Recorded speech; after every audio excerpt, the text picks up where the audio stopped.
Welcome to the Write Club podcast, where we will take you behind the scenes into the fascinating world of writing.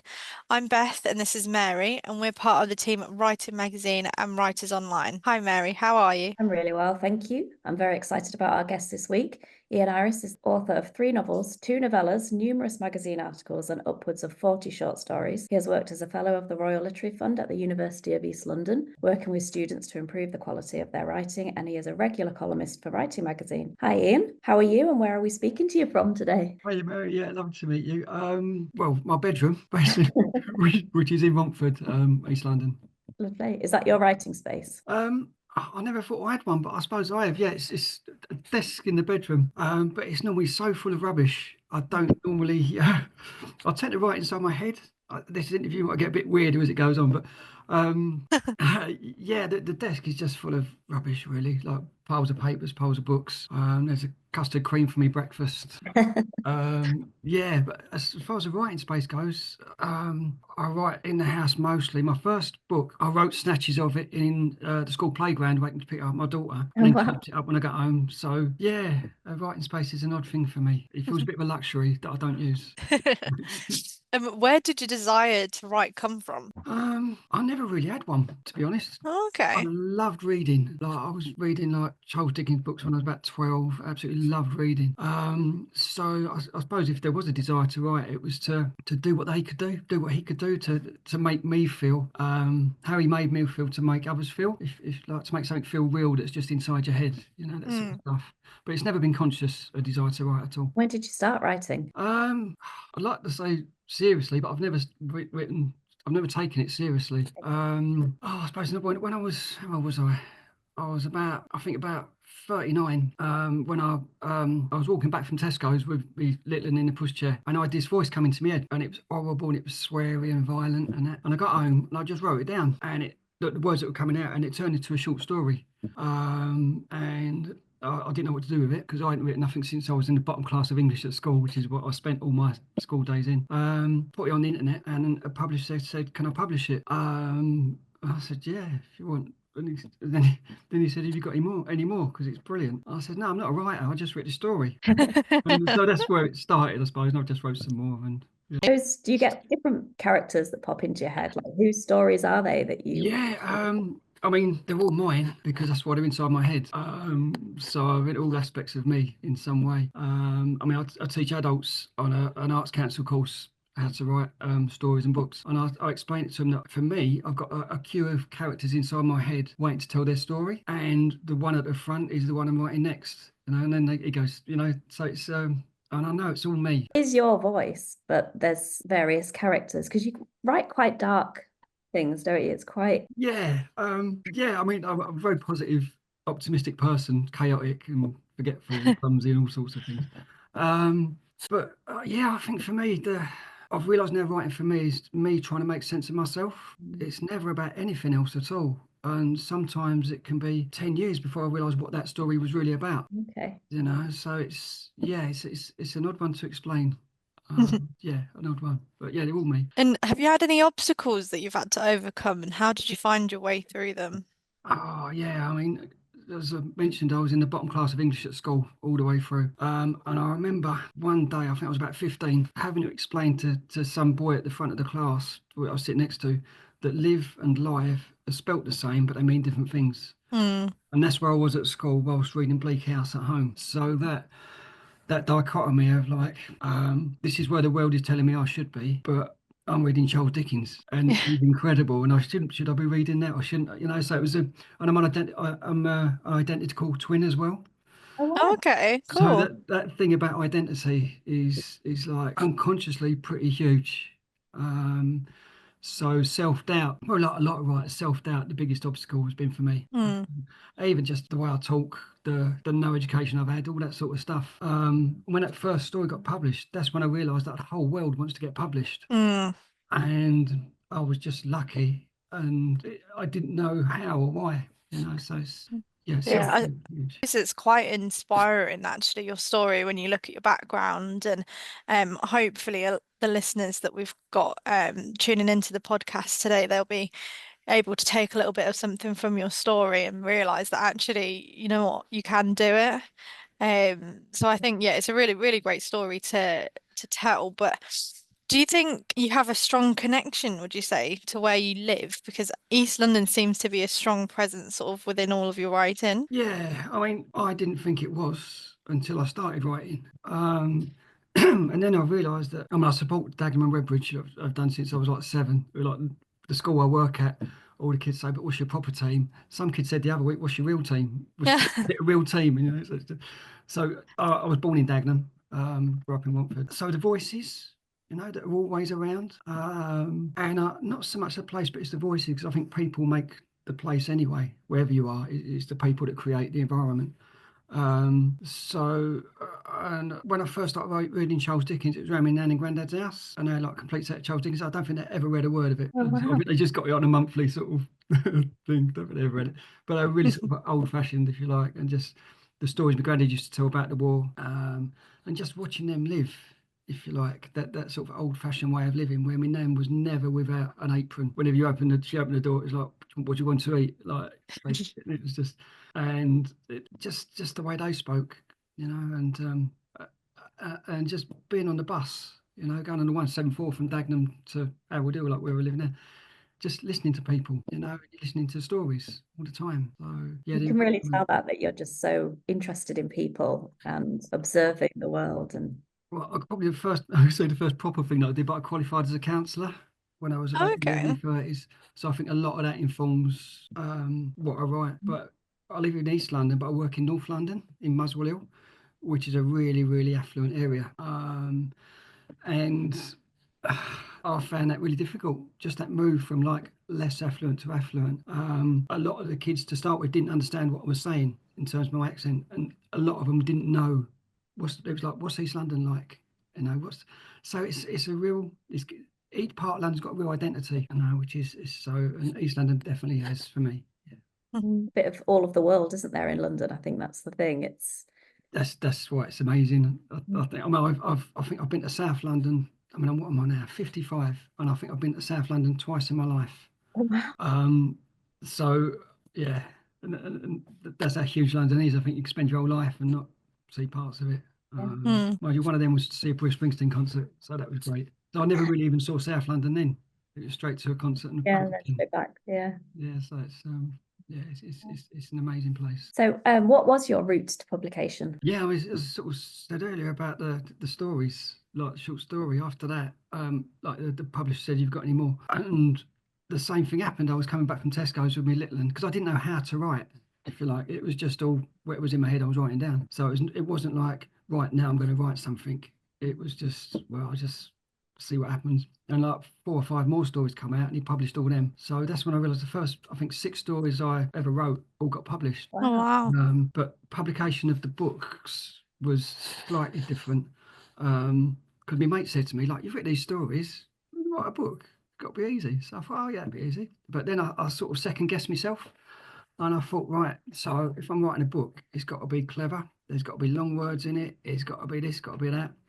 And I started writing something, and I got stuck about halfway through, about 30,000 words before I got stuck. Didn't know what to do. And my mate said, "Well, why don't you write the book like you've written your stories?" And it was sort of like, that's when it occurred to me I wasn't being myself. I was trying to be a writer, writing how I thought writers should write. Mm. You know? So then when I thought, oh, I could do something like that, then it would take a bit longer. But and so when I thought, yeah, I'll do that, and straight away an image pops into my head of a boy watching the 1975 Cup final, which is my experience of watching football. All his family around him and stuff, all West Ham supporters. And when they've won, it's a bit of a spoiler there, they won the 1975 Cup final. um, he's gone out on the street like to celebrate, and at the same time, I saw a boy covered in blood, the same age, getting thrown out of his house. And I thought, what would happen if those two met? You know, what would happen if they started talking, or you know? So it's just gone, and I'm watching all this inside my head. It's a mad thing. So I've got the boy, the West Ham boy, just sitting next to him, and that was the end of the first chapter. And I didn't know what the second chapter was, and each chapter I wrote of that book, I didn't know what the next one would be. But I was sending each chapter at a time to a mate of mine who was a writer that I sort of met online, not realising he was sending each chapter to his publisher. So when I'd sent all the chapters I had to my mate, about 3 months later, I got an email from a publisher I'd never heard of saying, "I love your book. Can I publish it?" Oh, And wow. yeah, that was the accidental route to publishing. Oh, wow. That's So, brilliant. That is amazing. And what's the name of that book, just for anybody who oh, might want to go out the and buy first that? one was Abide with Me, Okay. and it's sort of like a trilogy. Well, it is a trilogy. It's not even like a trilogy. It's trilogy. So yeah, it Oh, ended up, amazing. and each one I didn't think I'd write the next one. I didn't think there was a next one. And then it was the boys. It's written in the first person with one of the boys who grows up, if you like, through the books. Oh, amazing. So when I'd written the first one, 3 or 4 years later, his voice come back into my head, and I started writing again, and the same with the third one. And I know there's a fourth one, but I'm still waiting. That's what I was just going to ask you. Is he gone or is he coming back No, for? I know this because I know the books are all about me. So like the first one, ostensibly two boys growing up in East London in the 70s and 80s, and obviously two boys and being a twin. Not that there's a direct correlation in the story.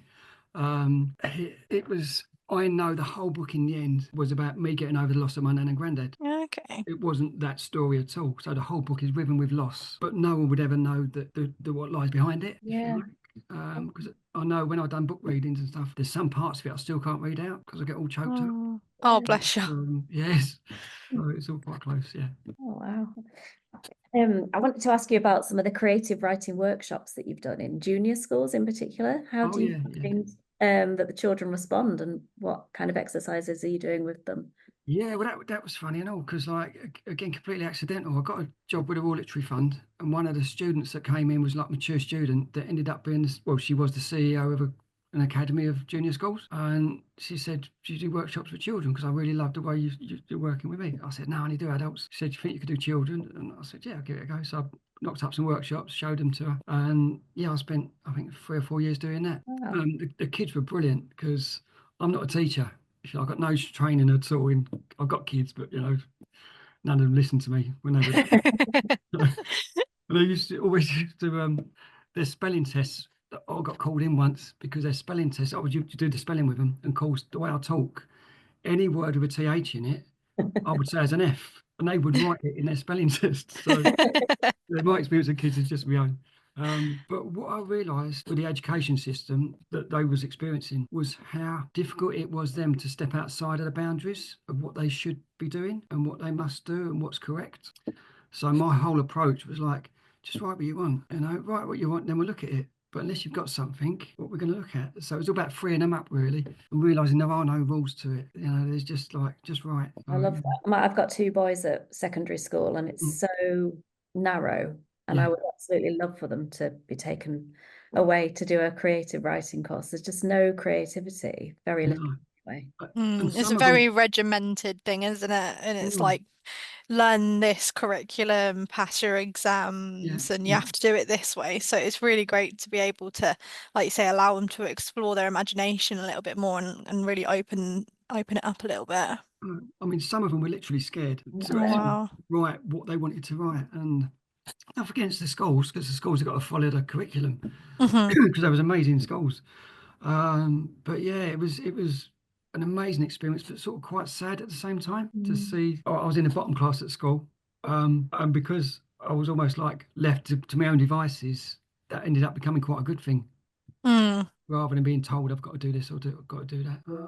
The first inkling of that was when I went to a parents' evening with my oldest daughter, and really proudly, the English teacher said their latest homework is to use every single punctuation mark in a paragraph, and I thought that is horrific.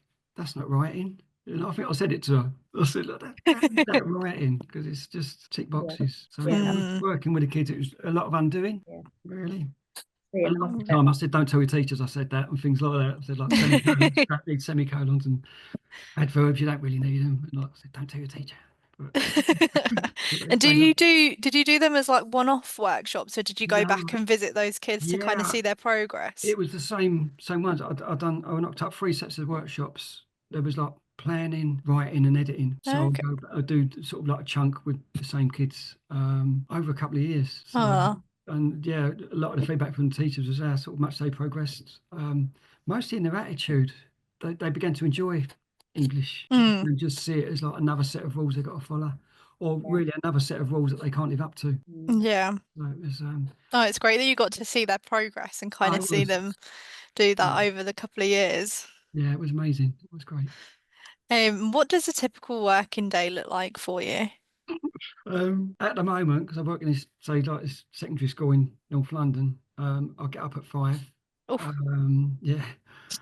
Um, get home anywhere between 6 and 7, depending on what the trains are like, and then I'm just exhausted. Yeah. It's like on my feet all day with kids that are great and that, but it's yeah, it's an exhausting week. And then one Saturday a month, I do a 2-hour writing lecture for the Arts Council on creative writing as part of a course I set up. I didn't set up, but I'm the sort of creative writing lead person on it. Obviously, is go and watch football as well. It's not hmm part of a working day, but sometimes it feels like a chore. It doesn't feel good. And there's probably 2 days before the deadline of my writing articles for Writing Magazine. That's when I start thinking about, well, I've got to stop writing something now, and it's not there in the company. So yeah, writing days are. I wish they were more full of writing than what they are. But it's just how things are at the moment. Yeah, and we hear that from quite a lot of people that just the day gets in the way of writing. You just want to Yeah, write, yeah, but yeah. everything else seems to get in the way. Oh yeah, completely. Yeah, yeah, completely. I mean, looking back at say like Charles Dickens, when like, I mean, he was a workaholic, so he killed himself. Writing killed him, basically. Mm. That just to write, be. I mean, my brother's retired in August, like because he worked for the NHS for 20 or 30 years or whatever, and he can do whatever he wants. And I've tried really hard not to feel insanely jealous of that, but because like he's a great bloke and good luck to him. But I would love to retire. I would retire now, and just write. But Yeah, you could just write all day, every day then, couldn't oh you? yeah, just got to pay the rent, so Yeah. no, it's not easy. Not easy. And when you're working with the students, you might have actually almost answered this for us, but what are the most common problems that they encounter with their writing? Yeah, I suppose their adherence to the rules that their teachers have set them. The difficulty in just being themselves to just write what you want, and it's a real, yeah, it's a real hard one to get through. Because it's almost like you've got all these teachers saying you've got to do it like this. Perhaps the adults in their lives, you've got to do it like that. You've got society saying, well, you need these exams. And to do that, you've got to do it like this. And you've got some bloke saying to them, yeah, but you do what you want, really. You know, Mm, it was a real hurdle to get through. But because they enjoyed I think for them, me coming in was almost like a bit of fresh air from the staleness of the school day. Because I'd make them laugh. We talk about football and but all the time taking them through the process that actually if you write that you will never get to write that in school, so just you've got this story. I'll say there are no rules, and I'd say that to them. I said the only rule we got there's only one rule, is make it interesting. Other than that, do whatever you want. And say some of them took to that straight away and they loved it. Others, it was a real battle. mm, And it was funny, it was the high achieving students that were the hardest to get through. Yeah. um, because their whole school life was you do it the right way and you do as you're told. mm, So there's me saying, well, no, do what you want. The lower achieving ones really loved that because they struggled anyway with the other stuff. And so, yeah, so it's more of an approach to writing, I think, that they struggled with rather than mm, the technical aspects, Mm. of which I don't think there's far too many technical aspects to writing anyway, and most of them don't achieve anything. mm, Yeah. Do you find that that's the same problem when you're working with older people as well and with Yeah, adults? yeah, Yeah. completely. Because they've come out of a school system into perhaps a working life, a family life, and they want to express themselves, but the only guidance they've got is what they learned at school. Mm. yeah. So pretty much the first thing I say in the first lecture is like, what you need to do to be an adult writer is to unlearn everything you ever learned at school. Mm, Just start again, and whatever works for you works for you. And it's I mean, I sort of cite Cormac McCarthy. He's like one of my favourite writers. He's just, I mean, his books are brutal. I say like he doesn't use speech marks, in dialogue, and he's Cormac McCarthy. So do Yeah. what you want, it's just words, and that seems to throw them a little bit to start with before they realise they can actually do what they want. I say, there's no one coming around your house next Thursday say like, what have you written? Do what mm, you want, it's yeah. And if Yeah, someone wants to say that they're an aspiring writer, they're not just writing as an exercise, what would yeah. your advice for them be? Would it be different, or would it be? An aspiring writer. I suppose such what you're aspiring to. Are you aspiring to write, or does it go beyond that? Are you aspiring to write so you can pay off the mortgage, or are you aspiring to write to express yourself? What you're aspiring to? Because anyone can write. So the aspiring bit is a bit odd to me, because anyone can write. You know, everyone's a writer. No one has to aspire to it. Yeah. So is it who you're trying to impress? You know, so I honestly think that the best way to write is, I mean, Ray Bradbury was like one of my heroes. He had a sticker on his typewriter because he used to typewrite till the day he died, which is brilliant. Just a post-it note on there saying, "Don't think." And I think it's thinking that gets in the way of writing. So if you would say you're an aspiring writer, you're thinking a bit too much about it. Yeah. That's a really good point, to be fair. And I think that's probably the main thing that a lot of people forget is when they are starting to write, what is the actual aim? Like, are they writing it just because they enjoy it, or are they wanting to make a living out of it? And I think you need to kind of decipher that really quickly, early on in the process, because that's going to shape how you write. Yeah. And you might be writing for yourself just out of enjoyment, and then that can turn into something else and you can make Yeah. a living from it. But yeah, that's really interesting, actually. And it's a bit like when I used to train counselling students. So you can't be Freud, and you can't be Melanie Klein and all these people. But what you can do is just take bits that make sense to you, you know, and you become your own counsellor then, because it's only ever about you. Yeah, and writing's exactly the same. So like all these writing manuals or whatever, and I think I say it quite a lot in my columns in the magazine. So just take bits that make sense to you. You know, don't take for granted that people who've written a book on writing that they know that's what writing is. No, you are the writer, not them. No, it's you. So yeah, it's an odd one. I thought it might get a bit weird. But yeah. I think you've answered this question of when do you write. But if you could write whenever, if you had more time, when do you Yeah.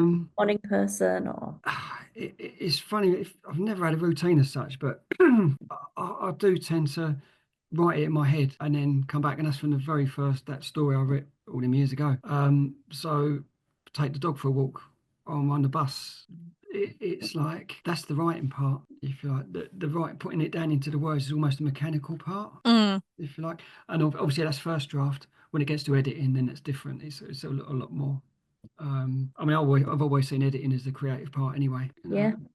That's like in me classes I do. It's like I say, like writing's like just a lump of clay that you've just chucked on a thing, and it's the editing that makes it into something. So it's to write a first draft of anything is easy. You only ever stop yourself from doing it because like, oh, it's not good. Won't be good enough. I'm not supposed to do that. Or it's not this. Or it's not that. But I always say, just write stuff. Get to the end as quick as you can. Then you've got something. Until you've got to the end, you haven't got anything. You know? And I suppose you have to have quite a good memory to be able to kind of write it all in your head before actually putting it down on paper. Do you ever get like really frustrated for yourself when you've thought of this amazing concept and then you come to write it down and you can't remember it? Like, it's funny because I've got a shocking memory. Absolutely terrible. Like drives my wife mad because I've got it. I see it in a way in that, like, when I used to supervise training counsellors, and they come to me to sort of in little meetings and we talk about their clients. One or two of them would have a notebook because they'd written stuff down that the client had said. And I'd say to them, I don't want to see that again because you remember the things you need to remember. And I see that same in the writing stuff. Is like if I'm walking like with a dog and this stuff comes into my head, the time I sit at the computer, the stuff that's important will still be there. So it's not a word for word sort of like translation from like the outside to a computer. And it would have changed as well, you know, because it all sort of forms differently and and again when you edit it changes again. So yeah, the It's memories. more about the story, isn't it? It's the story and then Yeah, taking that into writing, I guess. completely. Because I honestly say, well, for me, writing's much more like channeling than actually writing. None of it really comes from me. It comes from those parts of me that haven't got a voice, and probably never had one. And when you sort of mentioned earlier about the darkness, I think because they've literally been in the shadows without a voice. So yeah, they're the ones. Because I'm not a bleak person at all, but it's almost like I need to express that part to keep me sort of functioning, really. So it's I more like to, sorry, carry on. yeah. So it's like a balance. I'm a bit more balanced then. I like to think that I could probably write 100 books just from my dreams, but Mm. by the time I've got to breakfast, I've forgotten what my dream was about. Yeah. But Some of them are so morbid and some of them are just so wacky that they don't make any sense. But I'm like, that'd make a great book. But it's almost like that might not come out as it was in the dream, but one Mm, part of it might. Whatever's there supposed to be there will be there still. yeah, And because, like I say, no one's coming around your house next Thursday and saying, "Where is it?" It doesn't matter. yeah. None of it really matters. Such a good point. And what is next for you as a writer? Is there something that you're working on at the minute that you can share with us? There's always the next article, which Tina always, she's so good with me because she knows I'm always late, and so I'll probably start that a couple of days before it's due. I don't even know what it is yet, but I know there's a fourth book in the series because the first one, he was almost like standing outside of the story, looking in. He didn't know how to affect, if you like, his life. The second one, he was inside the story, but of course, when you're inside your own story, you've got to take responsibility for what happens. And the third one, he was like psychologically falling apart. The fourth one, there's more family involved. So I know there's a story to tell, which is probably my demons from my bringing my kids up. But I know Mm, there's a story to tell somewhere. But there's no rush, you know. yeah. But I've always got little stories coming in my head all the time. Mm. I start them, and there's like another one comes, but yeah, time and space is. Do you write those down or do you wait? So if it's a persistent book. It's funny. I don't really write them down. Um, there's one I've got. It's coming back from holiday. Got on the bus on the 174. It's because the course I do is in Dagenham, and the 174 goes through there. And I say to people, look, if you want to learn how to write and tell stories, just go on the 174 just for an hour. It's all you need. Buses and trains are great. And there was bloke come on the bus, and it was just after Christmas. And he just, and it was full up, this bus. And he just said out loud, right, how'd you have your Christmas? And you think, no one does that on a bus. He was saying it to the whole bus. Wow. Then he was saying what he had for Christmas, and now his sister's not with him anymore, so it was quite sad. And he was like just broken-hearted. And there was people laughing at him and stuff. And some kids shouted out, oh, he's the king of the buses. And my first thought was, what a great title, short Mm. story. So I want to tell his story one day. And then he got off, and he just waved to everyone. He was going, and I thought that means Aw. going back to his life, you know. And so, yeah, all my story ideas really come from life, stuff like that. It's amazing. We look forward to seeing the fourth book come out and all the other short stories and articles that you're writing for us. Have you got a writing exercise for developing character that you could share with us? I suppose I alluded to it a little bit in that observation is everything, I think, in writing. To make something feel real, you know, I think that's what readers identify with. They can identify their own reality to Hmm. the reality that they feel inside a book. So to observe real life, to go on a bus, to go on a train, don't take a notebook and write down what people are saying because that doesn't work well. That would just get you in trouble. That's not a good thing. Especially around here, that's not a good thing. But listen to how people talk, how they actually talk, you know, Yeah. and just pick up. I mean, all my books are written in the vernacular, like so, just in the way I talk. But stuff like that, you can't write down exactly how people talk because it's indecipherable. Mm. You know, it's illegible. So you've got to make choices about what letters you leave out, what you leave in, but word order of how people talk is absolutely fascinating when you actually listen to them, you know, and their tone of voice when it changes.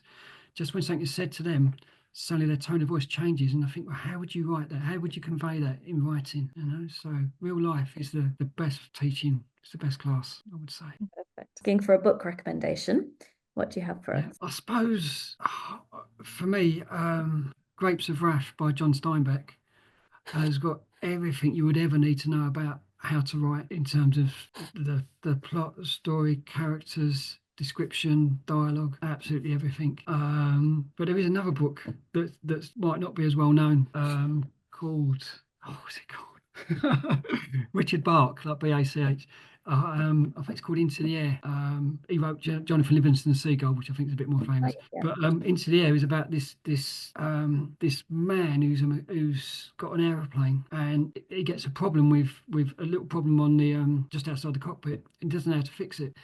And then he falls asleep by the fire, and he sees these eyes of this woman. The next night, he sees she's got auburn hair and a pencil in her hair, and he thinks, why has she got a pencil in her hair? And he thinks, well, because she must design things. Okay, so the next night he has another dream, and he sees more and more of her, and in the end, he goes back to this Sanders Vixen aeroplane company from the 1930s, which is almost like a parallel world to ours, where there hasn't been a war and stuff like that. But it's basically it's a book about imagination, okay? That because their job is to fix people's problems in this aircraft company or for aircraft. But he sees then that like he's fixed these come out of his mind. And you know when like you're writing a story, you don't know where to go next, but you wake up in the morning and suddenly it's there. Yeah. So it's all about Sounds like a great book. oh, it's amazing and it's just so simply written, like all his books. But for me, it's for writers to know that you are the writer. There's no one else. The more you try and be a writer, the less of a writer you will become. Hmm. If that makes sense. So I mean, my main advice to any writer is just lighten up a little bit. You know, don't try so hard. Just write stuff. You know. Love that. Yeah, that is great advice. Well, thank you so much, Ian. It's been such a pleasure to Thank speak you. to you. It's been a really lovely chat. Oh, thank you so much. And I've just realised my face looks so red in this light. Oh, It's a good job it's audio only, don't that's worry. true. Yeah, Oh, it's been brilliant speaking to you. Thank you so much for taking the oh, time. thank you so much. It's been lovely. The Richard Bart book that Ian recommended is called Out of My Mind, Not Into the Air. Thank you for listening to this episode of The Write Club. See you next time.